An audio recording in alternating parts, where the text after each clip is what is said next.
Starting off with our topic for the periodic table. Okay. So the first thing that I want to share with you guys really quickly is the what the periodic table looks like. Now, obviously, this is a little bit of a basic stuff in terms of the periodic table, right? Because we have to go over a lot of chemical reactions in this syllabus that will be new for you guys. But we have been studying about the periodic table for quite some time. So the concept of periodic table is actually quite easy for us. We know about the group, we know about the periods. So let's quickly take a look at what the periodic table is about. And then more importantly, in the chapter of periodic table, I know you know about groups and columns and everything, all of that you guys already know. But what we actually have to concentrate on is group number one and group two and group seven. Specifically, the chemical reactions of group one, group two, and group seven. Okay, so these reactions are really, really important, especially the reactions of group seven. So we need to make sure that we go over them specifically. But before we go over any of that, we obviously need to take a look at our periodic table. So in our periodic table,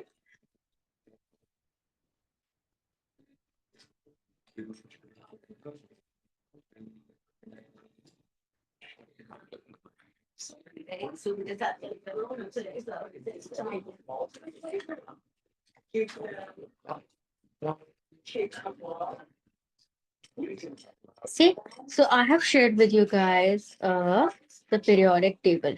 Okay, now in this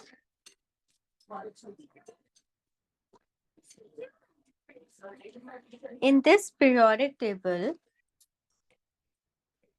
as you guys already know, the rows in the periodic table are known as periods, right? And the groups are known as columns. Sorry, columns are known as groups. Okay, columns are the groups and the rows are the periods. Now, what we specifically have to talk about is what does a period and what does a group actually represent. Now, please remember the period will always tell you the number of electrons in the outer shell.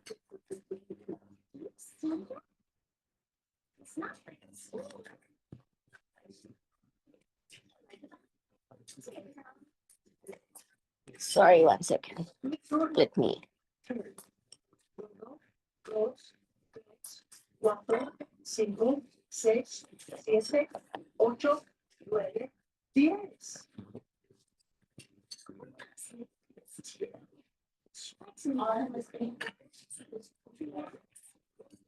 The period will always tell you guys the number of shells in the atom. What does the period represent? The period represents the number of shells in an atom.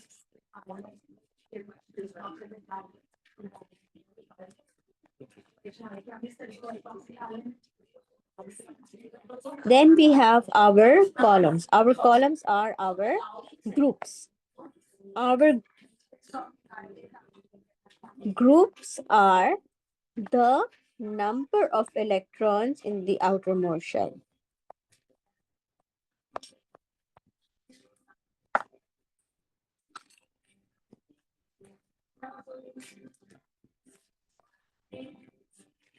Right? Now, so when we are going to go ahead and talk about it, the period is the number of shells in an atom. And group will tell you the number of electrons in the outermost shell. You guys can use these two statements to figure out the structure of any atom in the periodic table. I know you guys know how to make atoms, right? Like you guys know about electronic configuration, shell number one, shell number two. That is stuff that you already know.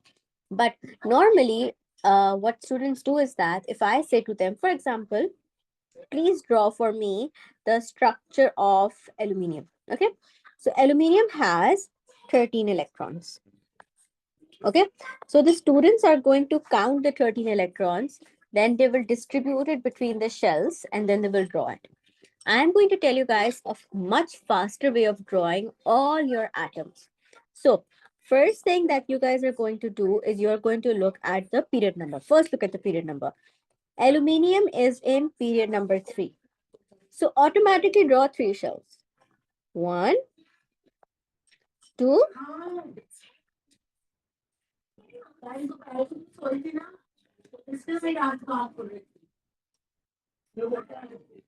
3. Right? Then look at the period number. The period number, sorry, group number. Group number is 3. So in the outermost electrons, draw 3. 1, 2, 3. Now, fill in the rest of the shell normally. What do I mean by normally? Please remember, shell number 1 has 2 electrons. Shell number 2 can have up to 8 electrons.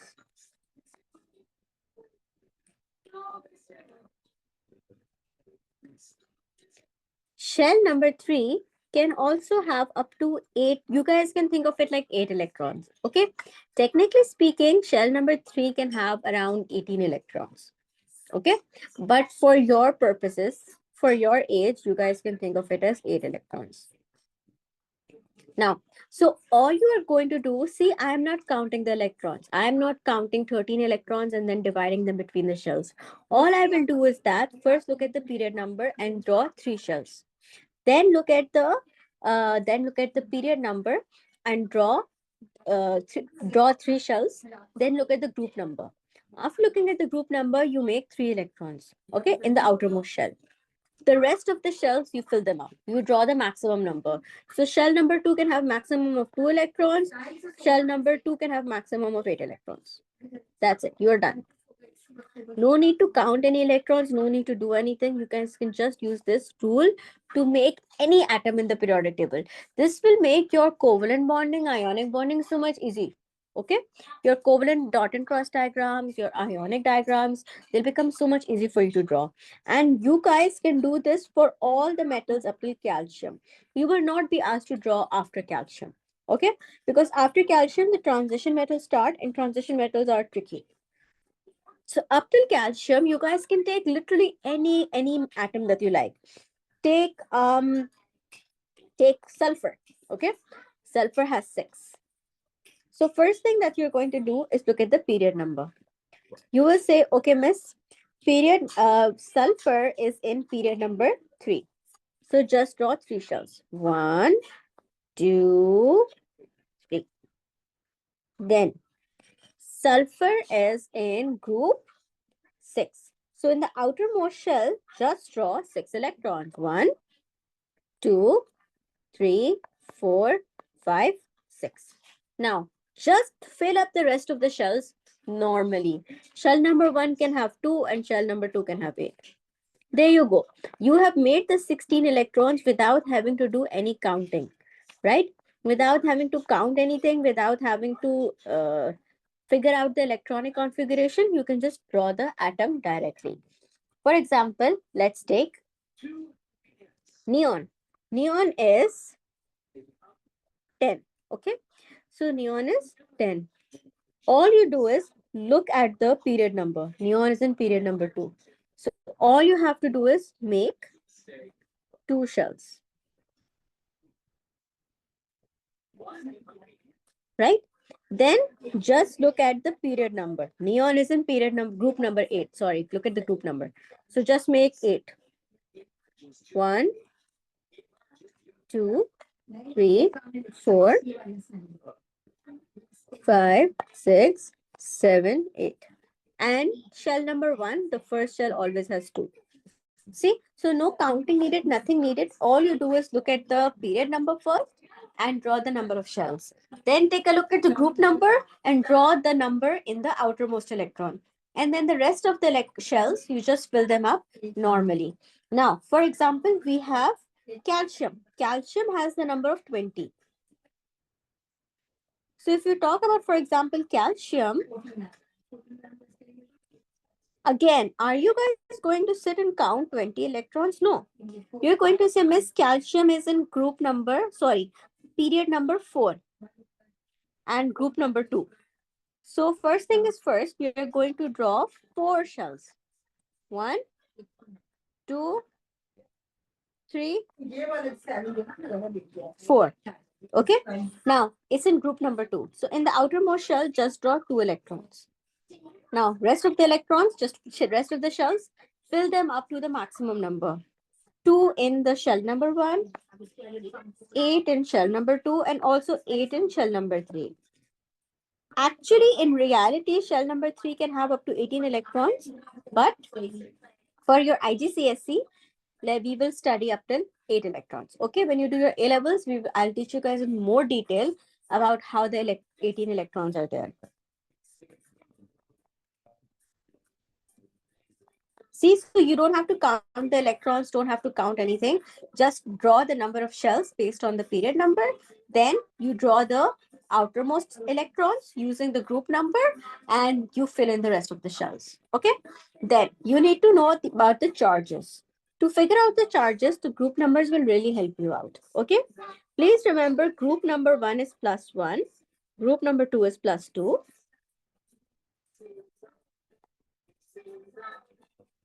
Group number 3 is +3. Group number 4 is +4.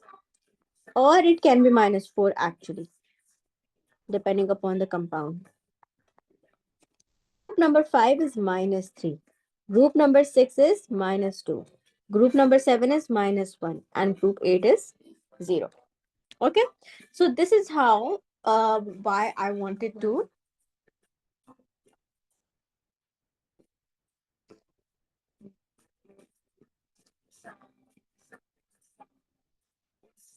So this is why I wanted to go over the periodic table with you guys as well, because you guys might have already known that everything that I went over, you guys might have already known about it, but I still wanted to go over it with you because in case you didn't, it can really help you guys figure out a lot of your past paper questions quickly, right? Like I'm sure you guys could all draw the atoms, but this way you will be able to draw them much, much faster without having to count the electrons too much.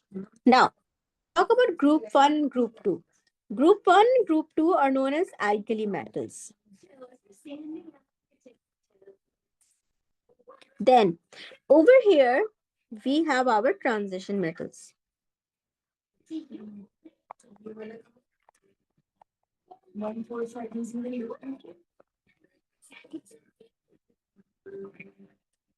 Then, you see this ladder that is over here? This one.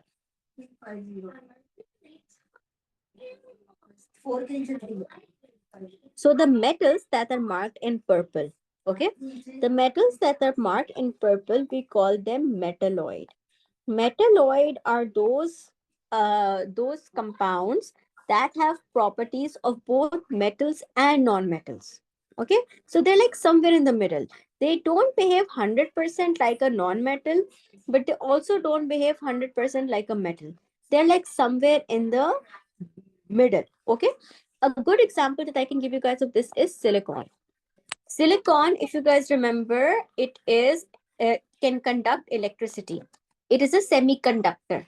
It can conduct electricity to a certain extent.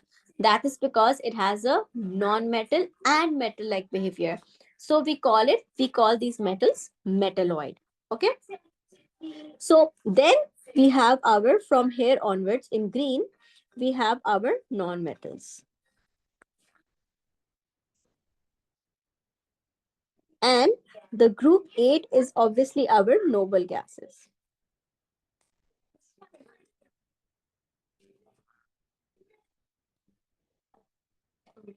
Now, when we are going to go ahead and we're going to talk about it.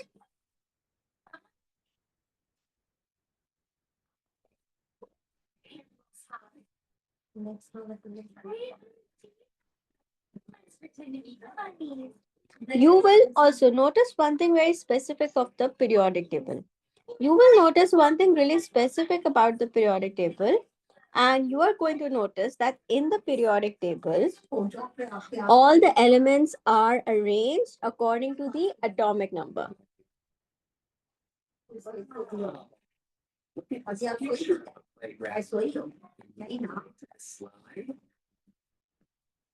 Yes, that's the slide. You can point to the swings. They're all arranged according to the atomic number or the proton number, right? So as you go from left to right, the proton number actually increases. Now, when we talk about our periodic table, so what in the periodic table do we guys have to know? I mean, apart from what I've already told you guys, in the periodic table, what you guys should actually know in detail are group 2 and group 7, group 1, group 2, and group 7. In group 1 and group 2 and in group 7, you guys should know about the trend. Trend means pattern, okay? Pattern of, melting point, pattern of reactivity, the trend of reactivity, those kind of things. And you should know about the chemical reactions, both. So first today, you and I are going to take a look at group 1 and group 2 first, and then we're going to take a look at our group 7. So let's start with group 1. Group 1 and group 2 are actually quite similar to each other.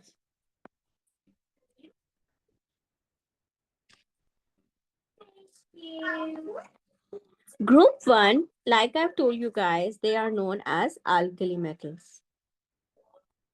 They have a few properties that make them really interesting, especially if you think of them as metals, right?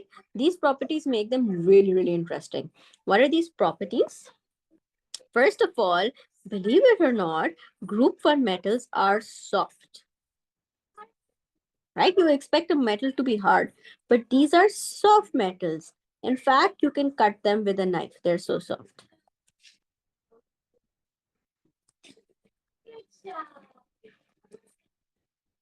Then they have low melting points and low density.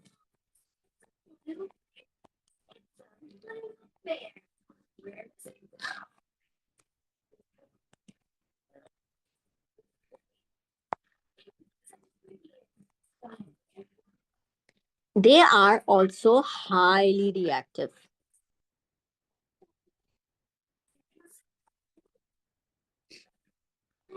meaning that if you want to store them, you have to store them under oil. You literally have to, like, if I want to store a piece of sodium, I will have to add lots of oil in the jar, right? The sodium piece has to be literally soaked in oil to prevent it from reacting with the oxygen. That's how reactive it is. So you stored it under oil, right? Then when freshly cut means that I just told you these metals are so soft, you can cut them with a knife. When freshly cut, they have a shiny metallic appearance,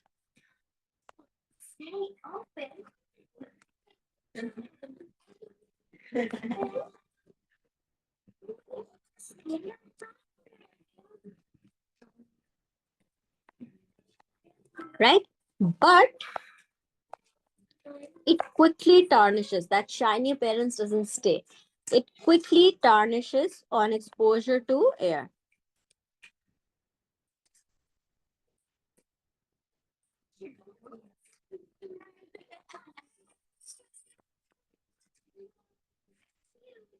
So you guys can clearly see that when you talk about your group for metals, so they so much interesting in the sense that a lot of their properties are so much different than what you would expect for normal metals, right? Then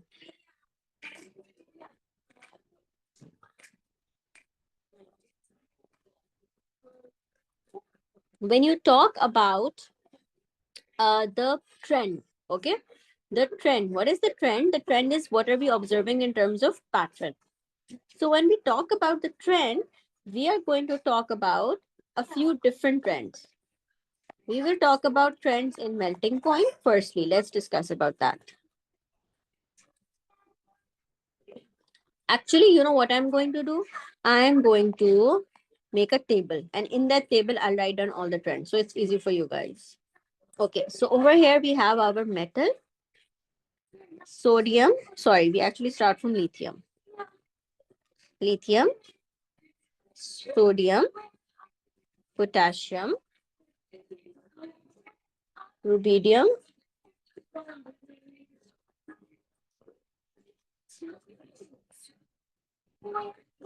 cesium and francium. Now, you see this metal francium, right? It's right at the bottom over here. So this francium is actually these metals that are at the very bottom. They're mostly radioactive, most of them. And francium, I believe we know it exists, but I don't think we have actually managed to find it. I might be wrong. I'll check. Anyway, normally we study until cesium. The reason we study till cesium is because, like I said, the francium and a lot of these metals are radioactive. So normally, a lot of these radioactive metals we do have not even like found. We know they exist, but we haven't found them. And we can predict their properties by looking at the trend of the group. Now, if we look at, for example, the melting point. So the melting point, as we go down the group, what happens to the melting point?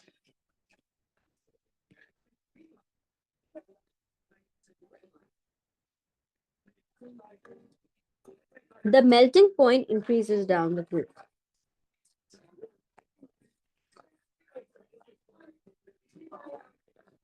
right? Melting point increases as we go down the group, right? Meaning that lithium will have a low melting point, but cesium is going to have comparatively a much higher melting point. So you might just give me 1 second. Sorry, hold on.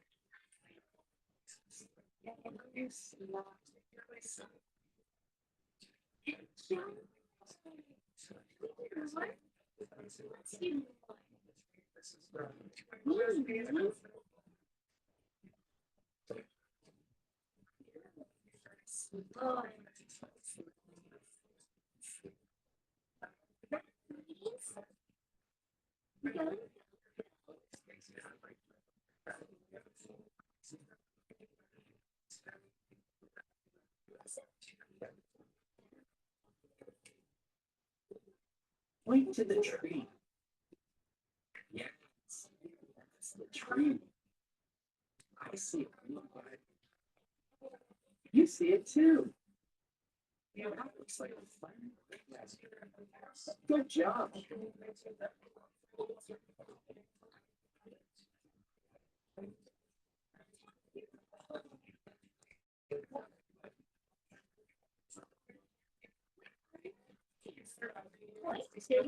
Actually, melting point decreases down the group. Sorry, I wanted to confirm this because I think I'm saying it wrong. Melting point decreases down the group,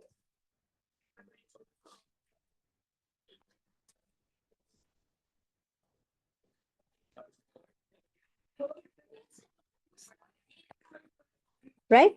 Then, if we, for example, talk about density, density increases down the group,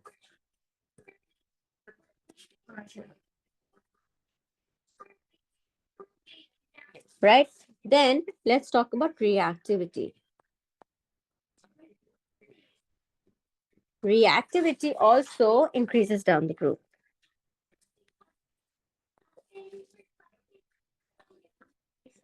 Okay, now please remember, let's talk about the size of the atom.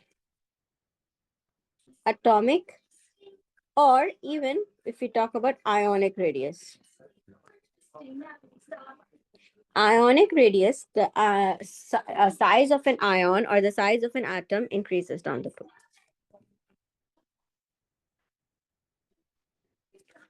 Now, let's talk about why does the reactivity increase down the group?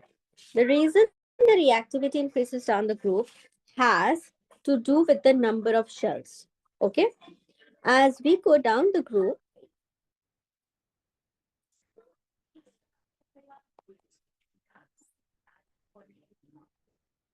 the reactivity increases,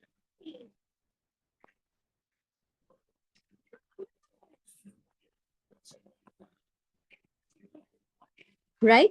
The reason for that is because your positive ions, your group 1 and group 2 ions make positive charges. So group 1 and group 2 make positive ions whenever they're involved in ionic bonding. So they make positive ions. Since they make positive ions, so that means they have to lose electrons.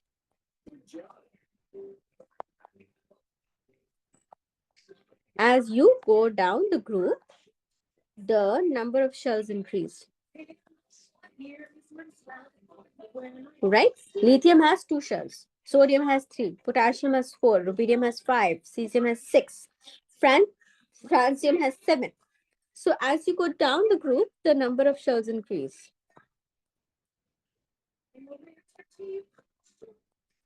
So what happens? The outermost electron or the outermost shell is further away from the nucleus. Since the number of shells are increasing, actually, let me rephrase this. Distance between the nucleus and the outermost shell increases.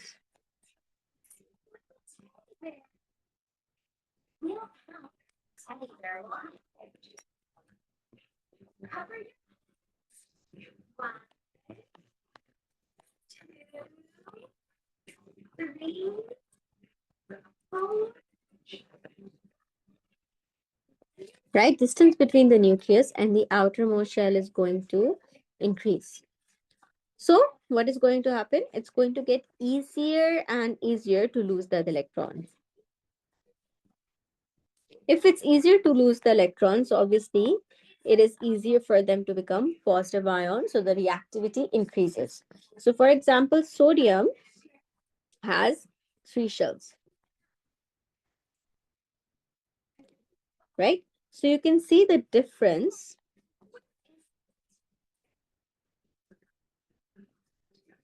between your nucleus of sodium and the outermost shell, right? Now let's take something like maybe potassium.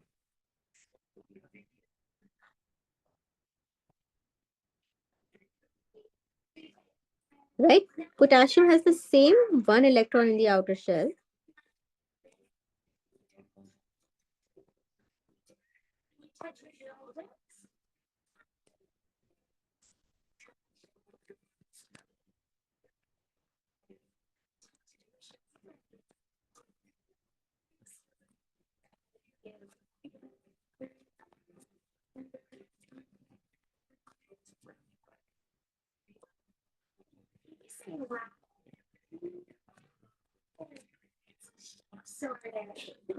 Right? So now look at the distance between the nucleus and the outermost shell. Right? So the distance is greater. So distance in sodium is lesser, distance in potassium is greater. So when potassium, it is easier for potassium to lose the outermost electron to make positive ion.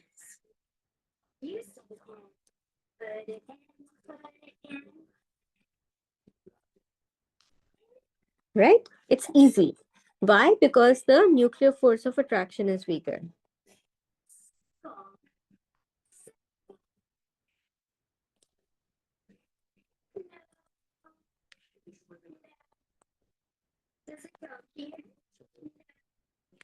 Okay. So since the nuclear force of attraction is lesser, why is it lesser? Because the outermost electron is further away.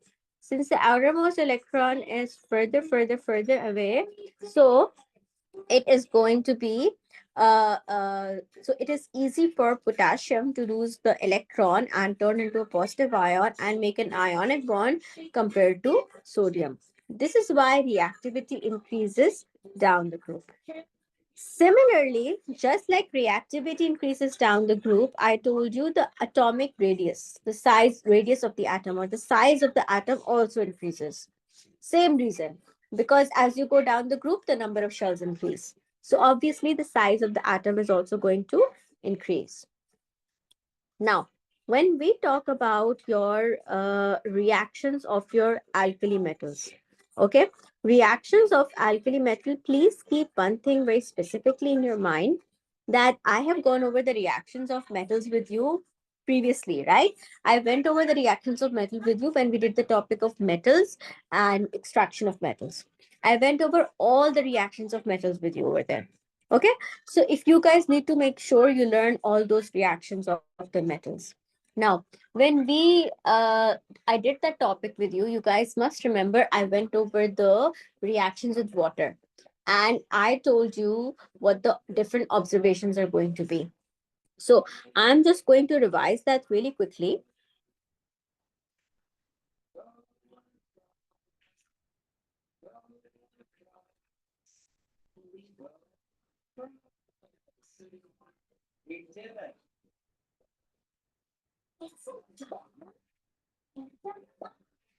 I'm just going to revise the reaction of with water really quickly with you guys. The rest of the reactions are the same as what I taught you in the topic of metals. So just go over that topic of metals as well. Like whenever you guys revise the topic, study these topics together. Whenever you are planning your revision for your exam, so you should try to take this topic and the topic of metals and the extraction of metals and study that together, because these topics all interlink, right? So they should be in one place in your mind. Also, do start revising your syllabus now, because we are already in January, right? Your inshallah, we're going to finish off with the course by March at the very max. Like maximum will be done with the course in March. And in March and in April, all we're going to do, especially in April, all we're going to do is just past paper practice, past paper practice, past paper practice, right? So you guys should make it a goal, because obviously you'll have your mocks coming up as well. So make it a goal that within, like February, March at the very most March, but preferably in Feb, you should finish revising all the chapters. And after February, you should be only practicing past papers at home. Even in once we finish the course, I'm also going to be doing just past paper practice with you guys, right? Past papers are really, really important. So don't spend too much time on revision. Do the revision up till February or so, or March, and then start going on to past papers and practice them as much as you can. Okay. Now, when we talk about reaction with water, so if you remember, I very specifically taught you guys the reaction with water for all the metals. Okay, all the metals in the reactivity series. But this is just for group one. So keep in mind that what I'm teaching you guys is about group one. Your group two, group three, they all give different reactions. To remember those reactions, you have to go with the topic of reactivity series. Now, when you talk about your, I'm going to make a table for you guys over here with all the observations written concisely. Okay. So, for example, if we talk about lithium fizzes slowly, a few bubbles of hydrogen gas seen.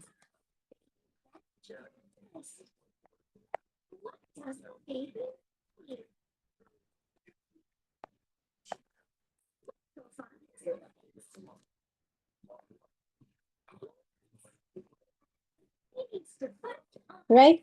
Then when you talk about your lithium, so lithium moves slowly on the surface. Remember, that was one of the observation. Moves slowly on surface, and it does not melt. If you remember, I told you guys about sodium, that sodium turns into a ball. The reason for that is because this is a highly exothermic reaction. It produces a lot of heat energy, so the sodium metal melts and turns into a ball.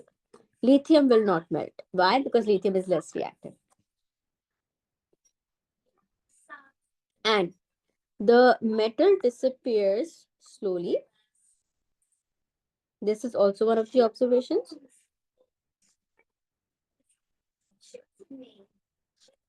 And when you add the universal indicator, you will get an alkaline solution.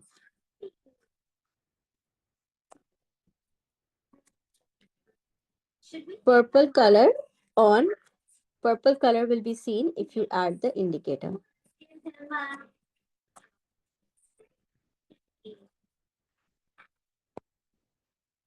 Okay. And then this is with lithium. What will we see with sodium? Sodium will literally give you very strong fizzing and bubbling,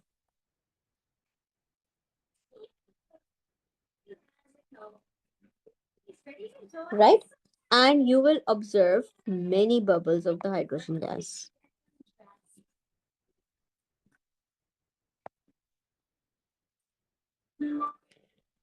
When you talk about it will actually melt into a ball and float about on the surface of the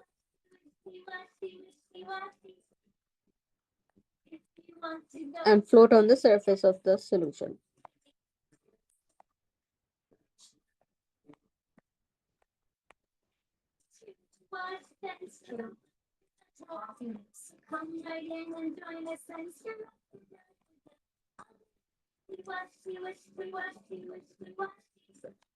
Right? Then when you talk about the over here, the metal disappears quickly.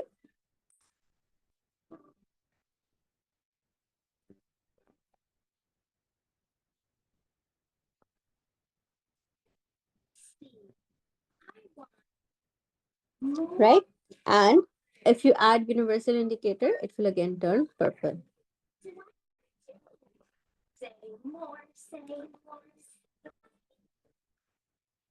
Right? Then what if we go from sodium to potassium?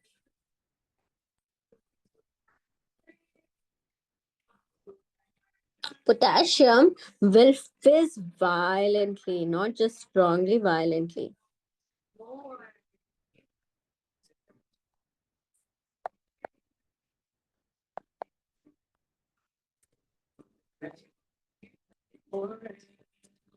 And you will observe a lot of bubbles.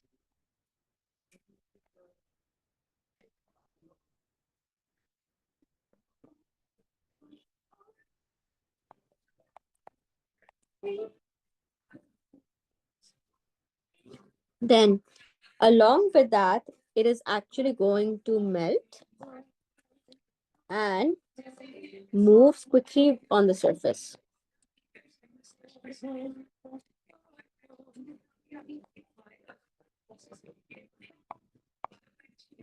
Now, along with that, it will give you the same observation. It will disappear quickly and the solution will turn purple.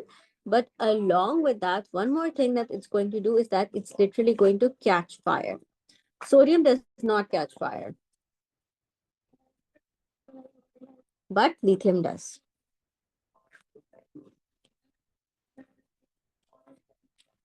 Right? So this is the observation that you're going to get of reaction with water for your metals. Okay. Now looking at this reaction, I think if I ask you guys to predict, what do you guys think is going to be the reaction of cesium? Right? So I think you guys will be able to predict it. Looking at the trend, you guys will easily be able to predict what is the reaction of cesium going to be. Right? We can clearly see from this that the reaction of cesium is going to be even more vigorous, right? Because we can clearly observe that the reactivity is increasing. Since the reactivity is increasing, so the reaction is going to be even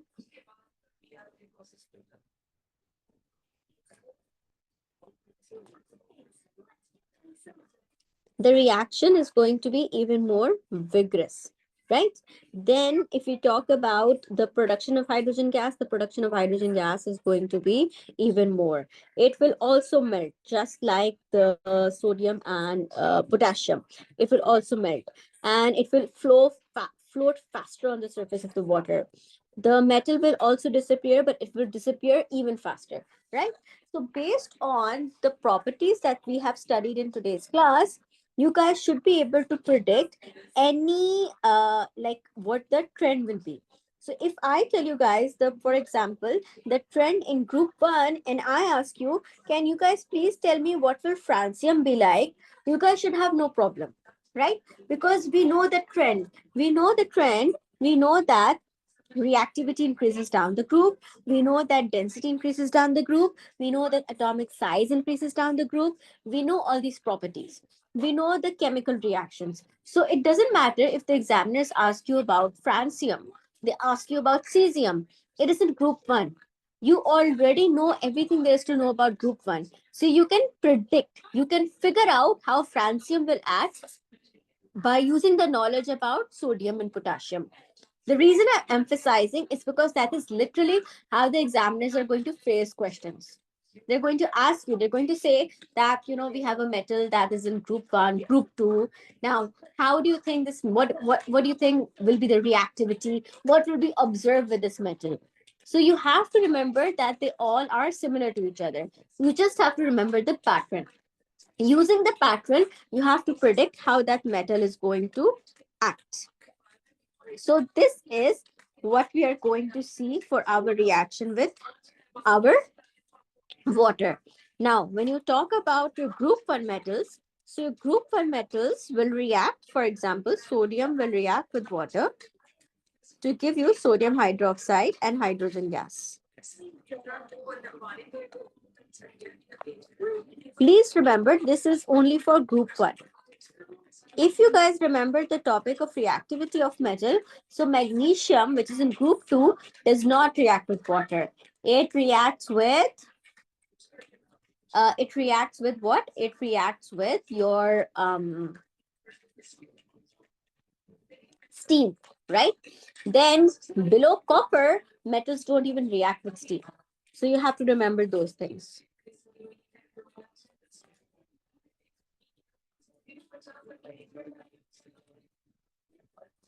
Now, over here, when you come back to the periodic table, so let's now add everything that we have just discussed to our periodic table. Okay. As we go down the periodic table, the reactivity increases.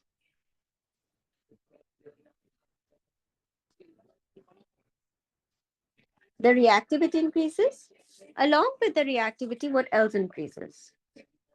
Along with the reactivity, the atomic size also increases. The density also increases, right? Now, when we talk about so this is what we are going to see, that the reactivity are going to be increasing. So you can clearly see that the most reactive element is going to be francium. In group 2, the most reactive element is going to be radium, right? Then, as we go from left to right, as we go from period number 1 to period number 8, okay? I am saying period, I should be saying group. As we go from group number 1 to group number 8. Okay.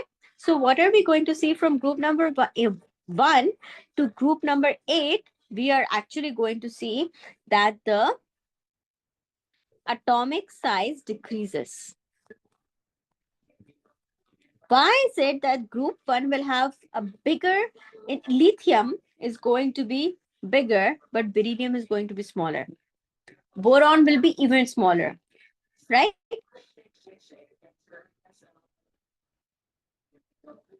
The reason for that is because of increasing proton number, increasing atomic number. Okay, so that increases the nuclear attraction.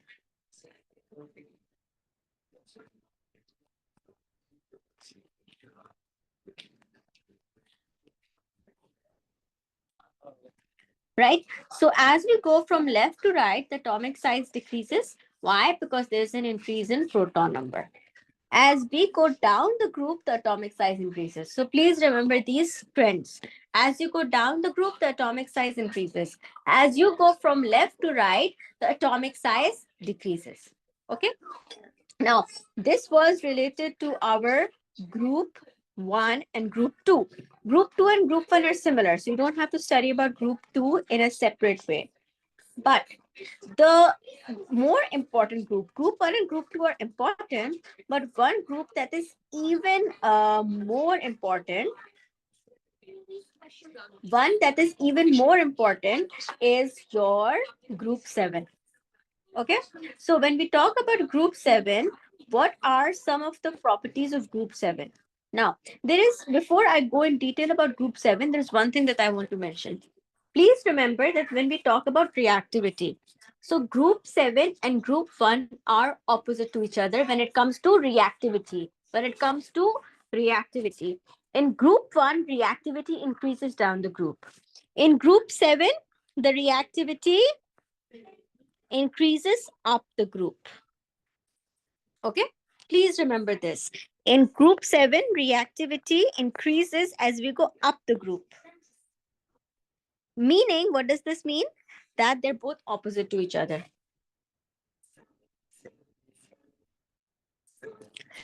The group 1, right?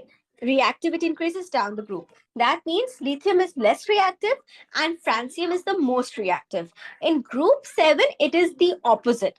In group 7, fluorine is most reactive, while your astatine will be the least reactive. Okay, so please remember this difference. I wanted to mark it right over here on the periodic table so that whenever you guys go through the notes or the lecture, you guys can revise, see the difference. Please remember, group 1 and group 7 are opposite to each other. Okay, group 1, reactivity increases down the group. For group 7, it decreases down the group.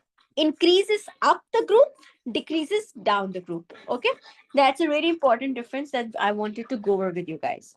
Now, let's go ahead and talk a little bit about our halogens.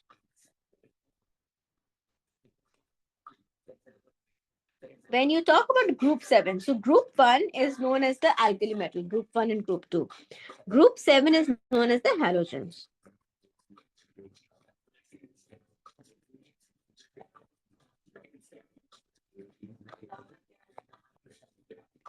Right? Group 7 is known as the halogens. When we talk about the halogens, so halogens are, when you talk about the halogens, so halogens have a few certain properties that we have to go over. What are the properties that we have to go over? Number one, they are all non-metals.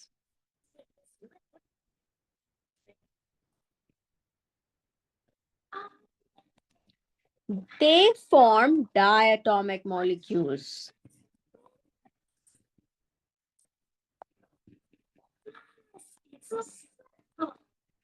What are diatomic molecules? Diatomic molecules are molecules that have two atoms of the same element. Okay. For example, chlorine. Chlorine has two atoms of the same element, chlorine. Bromine. Bromine has the same two atoms, bromine and bromine. Iodine. Iodine has the same two atoms, right? So these are known as diatomic. Di means two, atomic obviously means that we have two atoms. Now, when we talk about more properties related to them, so you need to remember that they form negative ions with a charge of -1.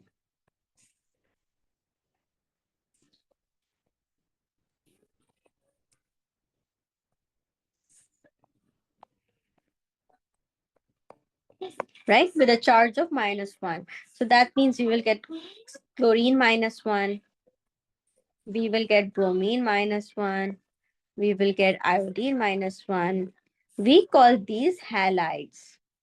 Okay, what are halides? Halides are the negative halogen ions. Okay, halogen is the term that we use for molecules. Halide is the same molecule, but when it turns into an ion. So chlorine is going to be chloride, bromine is going to be bromide, iodine is going to be iodide. Okay, and if you want to talk about them all together, you can simply say halide. Then another property that they all have is that they uh, they are all poisonous and have a very strong smell.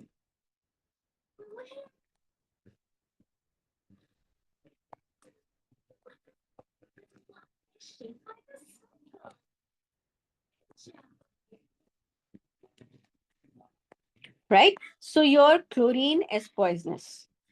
You guys will often find a question in your past papers that says that that says that you know, like they like, you know, you'll be dealing with chlorine gas. The question will have chlorine in it, and they will say what is the one of the hazards, or what is one of, you know, like the precautions that need to be taken. So you can answer over here that we are dealing with chlorine gas. Chlorine gas is harmful, so please perform the experiment under a fume cupboard. A fume cupboard is a very special kind of cabinet that has filters inside it, so they remove that chlorine gas so you don't inhale it accidentally. Okay. So these are all poisonous gases. So we have to make sure we deal with them very, very carefully. Now, when we talk about our, remember this, the color gets darker as you go down the group.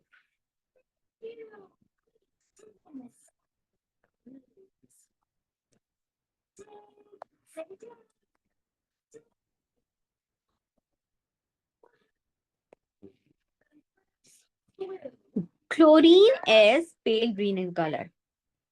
Okay. Chlorine is like a pale green in color.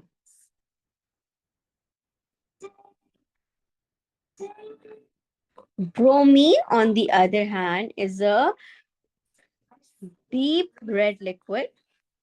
When it's in the form of a liquid, it is deep red. And bromine can also be in the form of a vapor. So the vapor is red, brown, or orange vapor.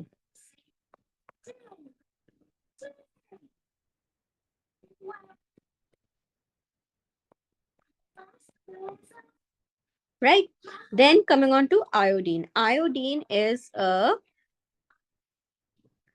solid. It is generally a gray solid with purple vapor.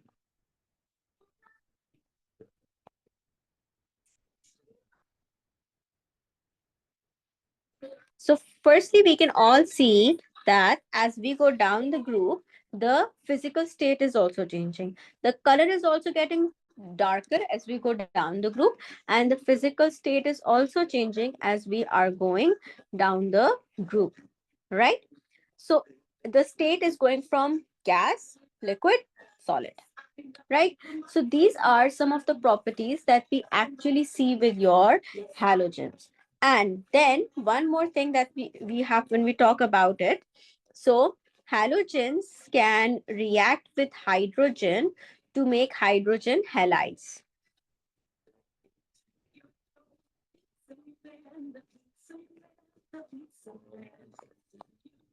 Can react with hydrogen to make hydrogen halide.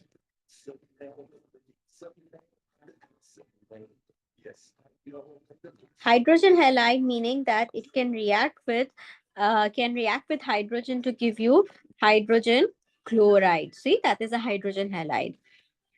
By the way, please remember, if HCl is in a gas form, then it is hydrogen chloride. If HCl is in aqueous form, then it is a solution, an acid. Hydrogen bromide, hydrogen iodide. Okay. And we can dissolve these hydrogen halides in water. These hydrogen halides can dissolve in water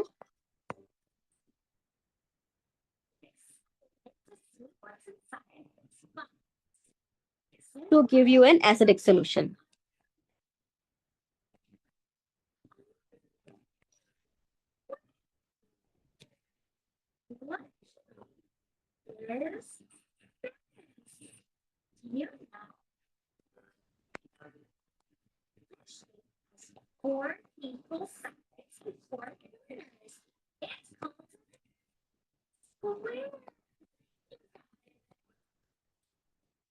Right? So these are the properties that we see specifically with group 7. Are we clear about everything so far? Any part that's not making sense or any part that is confusing for anyone? No. Shreya, Viraj, I hope everything is all clear. Yeah. Okay, perfect.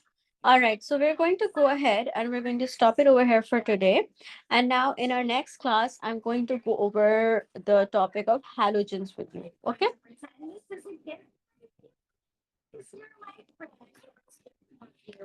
Okay, all right. Thank you so much, everyone. I'll see you all in the next class. Have a good day. Bye. Bye, guys.